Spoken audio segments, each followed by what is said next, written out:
All right, it's time to check in on some of the players who have caught our eye in the last couple of game weeks. And let's start off with Danny Ings, Holly, because we've been wondering where Southampton are going to get their goals from. New signing Danny Ings gets his first start against Everton and gets a goal. He's definitely a good option if you're looking for a budget forward under 6 million. He had plenty of shots last weekend, which is encouraging. And particularly if you're looking at freeing up some funds in the front line so that you can upgrade in midfield or defence using 2 transfers. He's definitely one to get in. Ings averages a shot every 13.8 minutes. Wow. It's remarkable, isn't it? Would you get him in, David? He's on my radar. I haven't made my transfers yet this week, but when I do make them, he's definitely going to be in the frame. He can only get better as well. Absolutely. Ings. Yeah. Yeah. Anyway, sorry, let's have another question. Pedro. 2 goals in 2 so far. I know. Were you expecting that? It's strange because the Community Shield game, we all kind of looked at that game and Chelsea just didn't look very good. I think one thing we should learn from that, everybody looks poor against Man City, so don't read into it.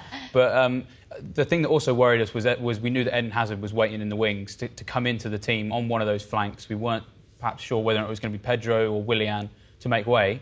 2 goals in 2 would tell me that he's got to keep his place. So I think now I'm looking at Pedro at 6.6 and thinking, yeah, maybe he's worth keeping because I think that Willian's probably more likely to make way for Hazard when he does come back. A lot of people obviously getting Alonso into their team. Would you double up and have 2 Chelsea players?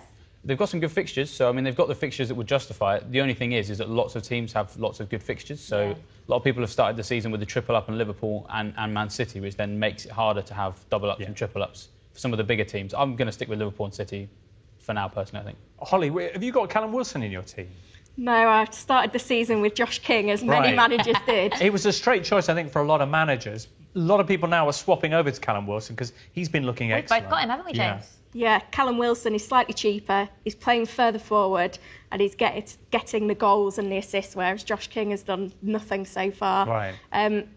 We don't know whether he's on penalties or not because he did miss a penalty in game week 1, but he could be on penalties too. Right. So as long as he stays injury-free, he looks an absolute cert. Definitely.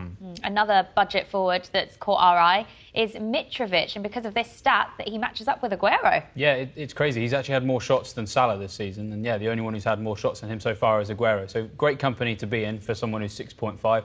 The fixtures he's done that in as well, it is impressive because Palace have got a really good defence. He had lots of shots against them. Spurs, as we know, one of the big 6 sides, lots of shots against them as well. So that tells you that when those fixtures start to ease up, he's going to be someone to look at in that value part of forwards. If you had to pick a budget forward right now, David, who would you go for? I think I'd go for Danny Ings because he's in a similar sort of bracket in terms of shots on goal to Mitrovic, but he's that million cheaper. But he plays for Southampton. Holly, what do you think? I'm not as keen. No. So who would you pick out of that budget kind of bucket? Wilson's probably the one for me at the moment.